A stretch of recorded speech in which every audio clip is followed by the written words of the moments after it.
잠언 30장 1절에서 9절까지의 말씀입니다.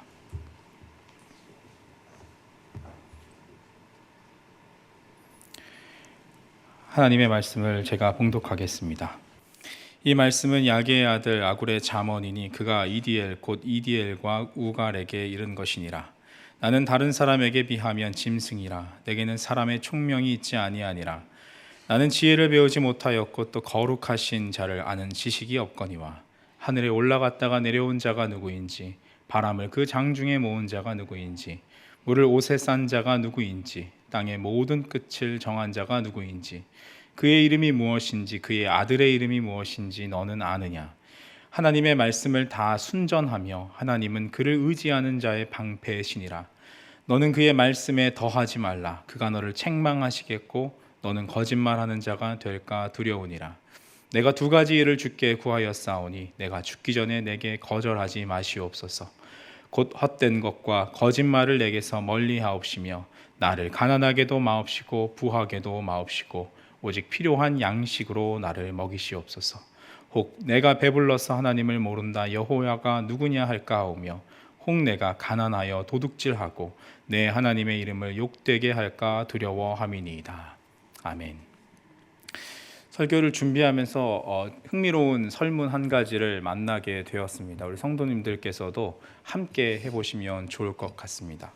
먼저 질문입니다. 만약 10%의 사망률을 가진 병에 걸렸다고 한다면 무엇을 선택하시겠습니까? 선택지 1번은 5%의 사망률을 가진 최신식 첨단 의료 기술 혜택을 받으셔서 치료를 받으시는 것.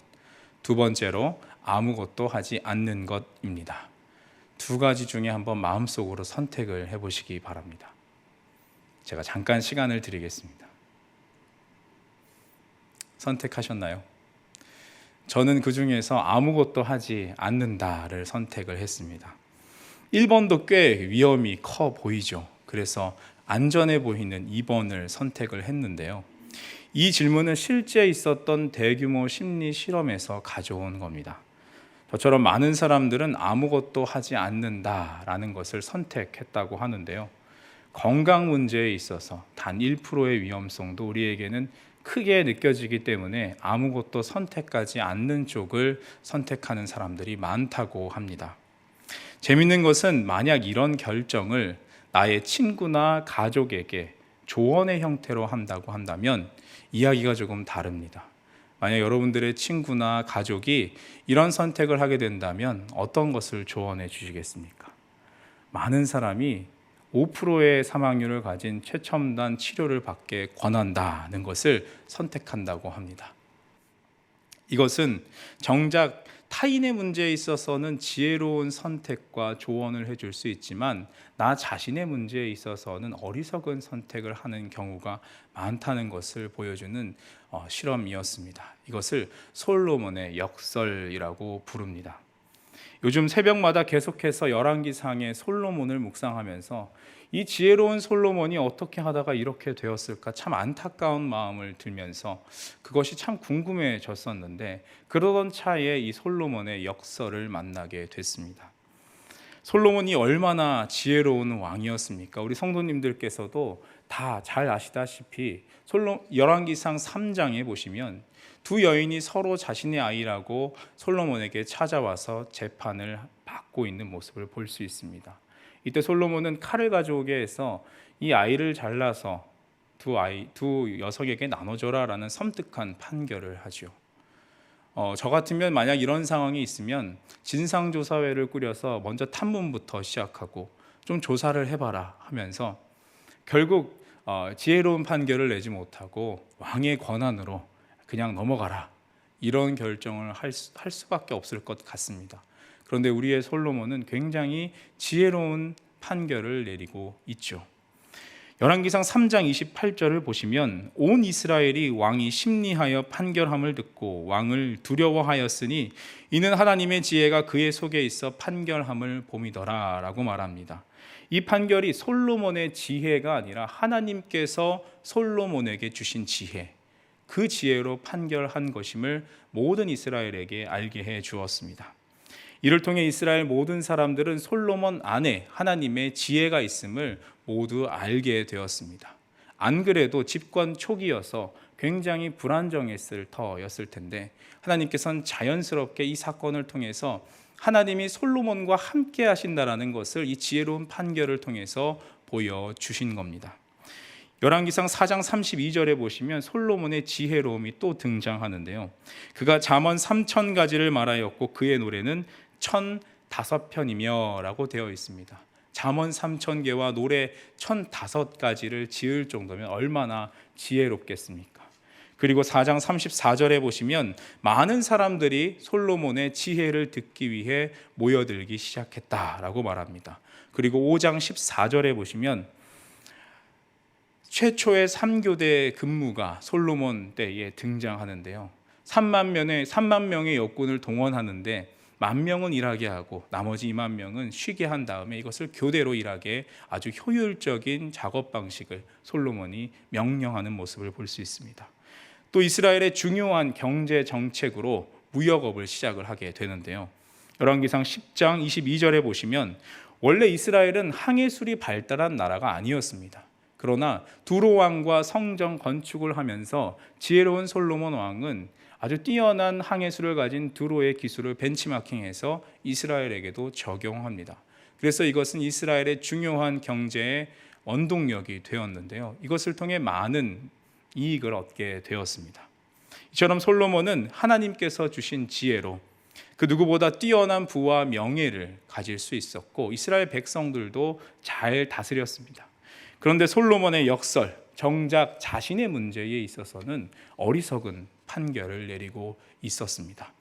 열왕기상 11장 4절을 보시면 솔로몬의 나이가 많을 때에 그의 여인들이 그의 마음을 돌려 다른 신들을 따르게 하였으므로 왕의 마음이 그의 아버지 다윗의 마음과 같지 아니하여 그의 하나님 여호와 앞에 온전하지 못하였으니라고 말합니다. 결정적으로 그의 마음을 돌린 것은 이방 여인들이었는데요. 사실 그 이전부터 조금씩 솔로몬의 마음은 돌아서고 있었습니다. 성전을 건축한 기간과 그리고 왕궁을 건축한 기간을 비교해 보시면 솔로몬의 마음이 어디에 더 중요성을 두었는지를 잘 알 수 있는데요. 솔로몬은 성전을 건축하기 7년, 그리고 왕궁과 그 기타 부대 시설을 건축하기 위해서 13년의 시간을 소모합니다. 물론 중요한 기간 시설들을 짓느라 많은 시간이 걸렸을 테지만 그 중요한 기간 시설들이라고 하는 데에는 솔로몬이 외교적으로 데려온 왕후들의 왕궁도 포함이 되어 있었고 그리고 자신의 여름 별장, 겨울 별장들도 포함이 되어 있습니다. 이것이 꼭 필요한 것인가 했을 때는 우리는 의문을 제기할 수 있겠죠. 이렇게 솔로몬은 자신을 위해서 많은 것들을 건축하는 모습을 통해서 자신이 점점 쇠퇴하고 있는 것을 우리에게 보여주고 있습니다. 물론 이스라엘을 단단히 방비하고 또 여러 가지 시설을 통해서 풍요하게 하는 것은 하나님 입장에서도 중요한 일입니다. 그러나 자신이 점점 힘을 소유하게 되고 또 그것을 지킬 수 있게 되니 점점 나라가 부강해지고 그 방비가 단단해질수록 아이러니하게도 하나님의 자리는 점점 밀려나고 있었던 겁니다. 이제 솔로몬의 마음속에는 하나님이 주신 것들은 사라지고 이제 자신만 남아 영광을 받기 시작합니다. 돌이켜보면 저도 하나님께서 참 많은 것을 주셨는데 그보다 더 많은 것을 하나님께 요구하고 있지는 않았는지 오늘 말씀을 준비하며 또 생각해 보았습니다. 제가 대학생 때 선교를 가기 전에 조금이라도 좀 보탬이 되어야겠다는 생각으로 부흥의 집회에 참석해서 여러 가지 은사를 구했던 적이 있었는데요. 저는 그때 치료의 은사를 구했었습니다. 왜냐하면 누군가를 선교지에 가서 기도해 줬는데 한참 낫지 않는 병이 낫고 하면 얼마나 멋있고 또 하나님께서 영광을 받으시겠습니까? 그런데 다른 친구들은 여러 은사들을 받고 있고 막 난리가 났는데 저는 집회 마지막 날까지 아무런 응답이 없었습니다. 그러다 집회 끝날에 막판에 가서야 하나님께서 사랑한다 내 아들아 라는 음성만 들려주시고 끝이 났죠. 물론 그 음성에는 저는 울컥했고 참 감사했지만 그 이후에 어떤 일이 벌어질지는 사실 예상하지도 않았고 기대하지도 않았습니다. 그런데 제가 선교를 떠나고 그 선교지에서 선교사님들과 함께 예배를 하던 중에 다른 사람들을 위해서 손을 붙잡고 기도해 주는 시간이 있었습니다. 그때 하나님께서는 제게 예전에 들려주셨던 그 사랑한다 아들아 라는 음성을 다시금 생각나게 하셨고, 그것을 그 사람에게 들려줘라 라는 마음을 저에게 주셨습니다. 그래서 그 말을 제가 그 사람에게 들려줬을 때 그 사람은 저의 말을 듣고 나서 하염없이 눈물을 흘렸고 성령을 경험하는 역사가 그곳에 있었습니다. 하나님께서는 제가 기대했던 외면적인 아픔과 어떤 멋있는 기적을 원하셨던 것이 아니라 그곳에 있었던 많은 사람들의 그 무너진 마음들과 상한 심령들을 치료하시는 데 먼저 목적이 있었던 겁니다. 그래서 하나님께서는 제가 그 모든 욕심과 기대를 내려놓고 하나님께서 주신 음성을 순종하고 그대로 행했을 때 하나님은 제가 기대했던 것보다 더 크게 일하시는 것을 그 선교지에서 경험할 수 있었습니다. 그 후에는 저는 사랑한다 이 흔해 보이는 응답마저도 너무 감사하게 되었고, 더 많은 은사를 구하는 것보다 이미 제게 주어진 은사들을 확인하고 또 그것을 개발하는 데에 더 많은 시간을 보내게 되었습니다. 우리는 이렇게 우리의 뜻과 계획, 그리고 우리가 가지고 있는 모든 것들을 하나님 앞에 내려놓고, 그리고 하나님의 뜻을 먼저 생각할 수 있는 그런 기도를 우리는 드릴 수 있어야 합니다. 계속해서 우리 자신의 것, 내가 필요한 것을 하나님께 구하다 보면 언젠간 나도 모르게 솔로몬의 길로 접어들고 있는 모습을 우리는 발견하게 될 겁니다. 이 시간 아굴의 기도를 우리 함께 살펴보면서 하나님의 뜻을 구하는 기도가 어떤 기도인지를 함께 묵상해 보았으면 좋겠습니다. 오늘 본문은 우리에게 아굴의 기도라고 잘 알려진 기도입니다. 이 기도를 한마디로 말해보면 하나님의 뜻을 구하는 기도라고 말할 수 있습니다.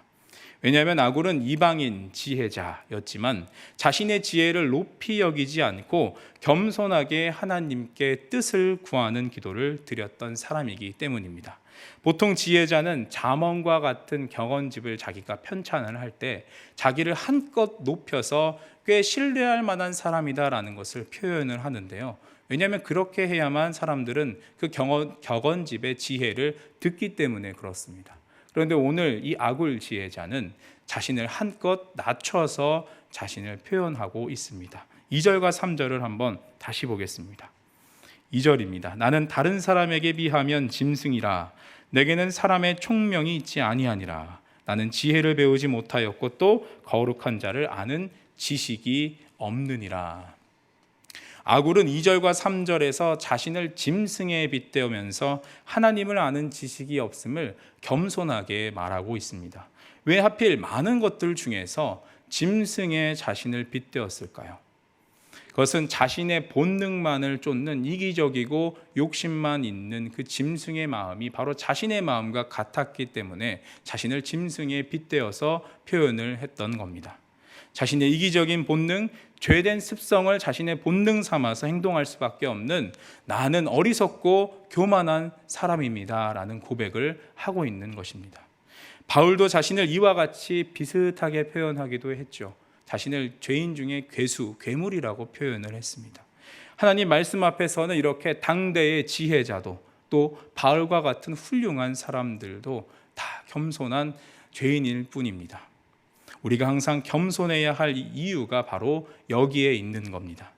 아굴은 이어지는 3절에서 지혜자이지만 자신은 지혜를 배우지 못했다. 그리고 거룩한 자를 아는 지식이 없다라고 말을 합니다. 세상에 많은 지혜자들이 지혜를 모으고 또 지혜를 배웠다고 자랑했고 아굴 자신도 그렇게 했었지만 결국 내가 모르는 것이 아직도 많다는 것만 깨달았다는 겁니다. 그 유명한 소크라테스가 말했던 무지의 지, 내가 알지 못한다는 것을 아는 그 놀라운 겸손이 여기서도 등장하는 겁니다. 솔로몬도 처음엔 정말 겸손한 왕이었죠. 그러다가 점점 많아지는 물질과 권력 앞에서 서서히 무너져 가기 시작했습니다. 그리고 교만함으로 주변의 소리를 듣는 귀가 닫혀지고 심지어 하나님의 소리마저 잘 들리지 않게 되는 겁니다. 우리도 예외가 아니죠. 우리도 계속해서 평안함이 지속되고 또 부요함이 부어질 때마다 솔로몬과 같은 교만함이 우리 마음속에서 고개를 불쑥 내밉니다.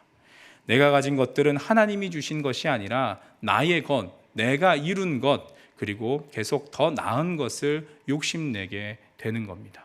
그래서 우리는 이 무지의 지, 내가 모르는 것을 아는 지혜로 항상 겸손할 수 있어야 합니다. 이렇게 자신은 다 알 수 없다고, 아는 것이 별로 없음을 고백하는 이 겸손은 하나님께서 주시는 또 다른 지혜를 듣고 배울 수 있게 되고 계속해서 지혜롭고 겸손하게 만듭니다. 그도 그럴 것이 4절에 보시면 아굴이 얼마나 겸손하고 지혜로운 사람인지를 알 수 있는데요.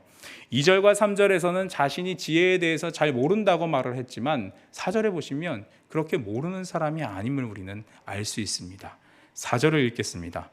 하늘에 올라갔다가 내려온 자가 누구인지, 바람을 그 장중에 모은 자가 누구인지, 물을 옷에 싼 자가 누구인지, 땅의 모든 끝을 정한 자가 누구인지, 그의 이름이 무엇인지, 그의 아들의 이름이 무엇인지 너는 아느냐. 하늘과 땅, 바람과 물, 세상을 이루고 있는 많은 원소들, 우주의 작동 원리를 지금 아굴은 이야기하고 있는 겁니다. 이 모든 것을 주관하시는 분은 하나님이시며 우리는 그분의 이름을, 그분의 정체성을 다 알 수 없다고 겸손하게 고백하는 겁니다. 이어서 5절에서도 하나님에 대한 자신의 이해를 표현을 하는데요. 창조주 하나님은 모든 만물의 토대가 되시는 순전한 분으로, 그분을 의지하는 자에게는 기꺼이 방패가 되어주시는 분이시다라고 고백합니다.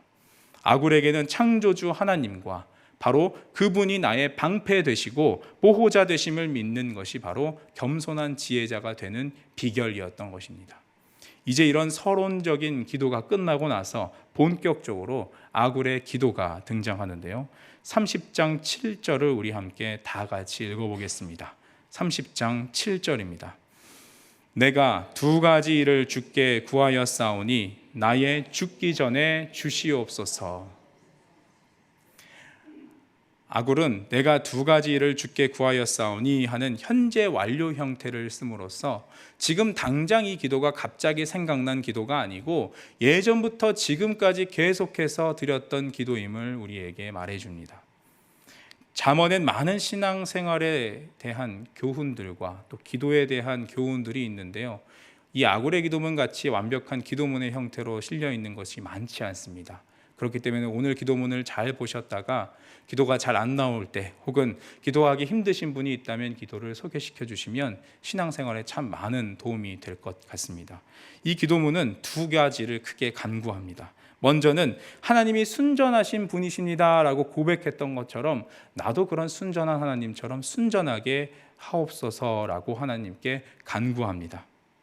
그리고 두 번째로 하나님을 온전하게 신뢰하게 해달라고 요청을 하는데요. 먼저 첫 번째 기도 제목인 허탄과 거짓을 멀리 하옵소서라는 기도는 우리에게 출애굽기 20장 7절을 생각나게 합니다. 출애굽기 20장 7절에 보시면 너는 너희 하나님 여호와의 이름을 망령되이 일컫지 말라. 나 여호와의 이름을 망령되이 일컫는 자를 죄 없다 하지 아니하리라 라고 말합니다. 이 기도는 내가 정직하게 해주세요, 내가 좋은 목표를 두고 잘 달려가게 해주세요 라는 일반적인 기도가 아니라 내가 가지고 있는 것에 대한 하나님의 이해를 내 기준과 내 생각으로 하나님을 제한하지 않게 해달라는 기도입니다. 아굴은 지금까지 하나님에 대해서 순전하신 분, 그리고 다 알 수 없으신 완전하신 분, 그리고 방패가 되어주시는 분이라고 하나님에 대해 고백했습니다. 이제 그는 자신의 그런 이해에, 하나님에 대한 이해에 대해서 내 생각이 거기에 첨가되지 않도록, 내 허탄함과 거짓말로 하나님의 영광을 가리는 일이 없도록 도와달라고 기도하고 있는 겁니다. 이렇게만 말하면 말이 조금 어렵게 들리실 수 있는데요. 욥의 세 친구를 생각해 보시면 쉽습니다. 예를 들면 엘리바스는 욥의 고난이 네가 죄를 지어서 너의 죄악 때문에 그런 고난이 찾아왔다, 네가 악에서 떠나면 하나님께서 다 회복시켜 주실 것이다 라고 얘기했었죠. 이것은 일견은 맞는 말이지만 하나님의 이해에 대한 부분적인 이해입니다. 이것을 욥에게도 적용하려고 하는 것이 엘리바스의 실수였죠. 그래서 하나님께서 욥기의 끝인 42장 7절에서 이렇게 말씀하셨습니다. 욥기 42장 7절을 제가 읽겠습니다. 여호와께서 욥에게 말씀하신 후에 여호와께서 대만 사람 엘리바스에게 이르시되 내가 너와 내 두 친구에게 노하나니 이는 너희가 나를 가리켜 말하는 것이 내 종 욥의 말 같이 옳지 못함이니라. 여기서 옳지 못했다라는 말은 하나님에 대해서 너희가 제대로 표현하지 못했다라는 건데요. 아굴은 이런 욥의 친구들의 실수와 같이 하나님을 자신의 제한된 이해로 이해하는 것을 멀리하옵소서라고 기도하고 있습니다. 아굴은 그리고 여기서 한 발짝 더 나가서 부요함에 대해서 하나님께 간구하는데요. 이것은 두 번째 기도인 하나님에 대한 온전한 신뢰를 구하는 기도와 연관이 되어 있습니다. 잠언에서는 지혜자에게 부가 저절로 따라온다라고 말을 하는데요. 지혜를 사랑하는 아굴은 지혜로 인해서 자신이 부요하기를 기도해야 하는데 조금 어중간한 기도를 하나님께 드립니다. 부하게도 마옵시고 필요한 양식을 먹이소서라고 기도하죠. 이 기도는 앞서 간구했던 첫 번째 기도, 그것과 함께 놓고 보시면 좋은데요. 사람의 생각으로 지혜를 제한할 수 없는 그 놀라우신 지혜를 가지신 하나님은 그 놀라운 하나님의 지혜로 내가 부요할지 말지, 내가 얼마나 필요한지를 알고 계시기 때문에 모든 것이 하나님의 뜻에 달려 있음을 인정하고 그리고 그것을 인정하게 해달라고 기도하는 것입니다. 이 말을 필요한 양식을 얻게 하소서라고 기도한 것이죠. 이것은 부요하지 말게 해달라라고 기도하는 것이 아닙니다. 부요하되 교만치 않게 하시는 분은 하나님이시니 하나님만 바라보고 그 뜻을 먼저 구하겠다라고 고백하는 기도인 것입니다. 그러면 하나님께서 부요하되 교만하지 않게 하시고 또 가난해서 범죄하지 않도록 우리를 채우실 겁니다. 잠언에서 말하는 이 지혜로운 사람의 기도는 이렇게 꼭 필요한 양식을 하나님께 구하는 사람입니다. 여기서 꼭 필요한 것은 내가 좋아하고 가지고 싶고 그리고 내가 이루고자 하는 일을 하나님께 구하는 것이 아니라 가장 먼저 하나님께서 나에게 주시고자 하는 것이 무엇인지, 하나님의 그 뜻이 무엇인지를 먼저 구하는 겁니다. 그리고 더 나아가서 그 주시는 분이 하나님이신 것을 계속해서 내가 주목하게 해달라고 간구하는 겁니다. 우리의 모든 것을 다 아시는 하나님께 우리가 마땅히 구해야 하는 것은 다른 것이 아니라 바로 하나님 그 자체입니다. 우리가 그 어떤 것보다 하나님의 뜻을 먼저 구할 때 하나님은 우리에게 너무 궁핍해서 범죄하지 않도록 도와주시고 너무 부요해서 자만치 않도록 우리를 채워주실 겁니다. 필요에 따라 순적하게 채워주시는 하나님의 은혜가 오늘도 우리 모두에게 임할 줄 믿습니다. 우리 모두 먼저 하나님의 뜻을 구하는 기도를 찬양과 함께 드리겠습니다. 주 앞에 엎드려 함께 찬양하겠습니다.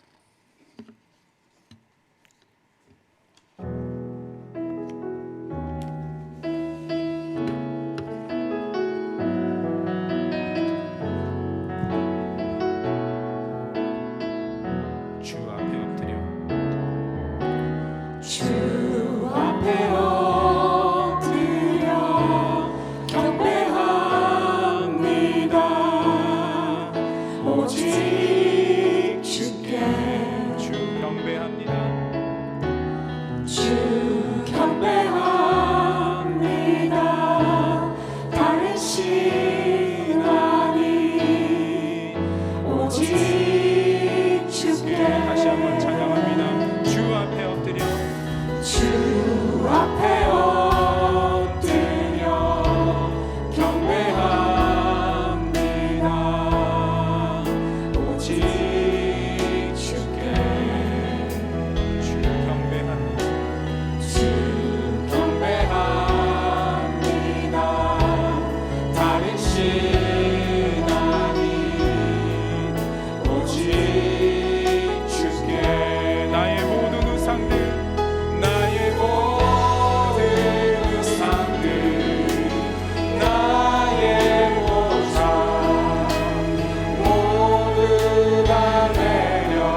오직